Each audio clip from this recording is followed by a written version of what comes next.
தஞ்சையில் 9ஆம் வகுப்பு மாணவியை கர்ப்பமாக்கிய 10ஆம் வகுப்பு மாணவனை வல்லம் போலீசார் போக்சோ சட்டத்தின் கீழ் கைது செய்து சிறுவர் சீர்திருத்த பள்ளியில் அடைத்தனர். தஞ்சாவூர் ராசா மிராசுதார் அரசு மருத்துவமனைக்கு வயிற்று வலி காரணமாக 9ஆம் வகுப்பு மாணவியை பெற்றோர் மருத்துவமனைக்கு அழைத்து வந்துள்ளனர்.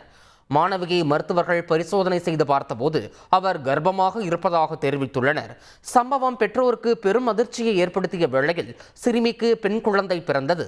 சிறுமியிடம் பெற்றோர் விசாரித்த போது அதே பகுதியில் 10ஆம் வகுப்பு படிக்கும் மாணவனை காதலிப்பதாகவும் குழந்தைக்கு அவர்தான் தந்தை எனவும் தெரிவித்துள்ளார்.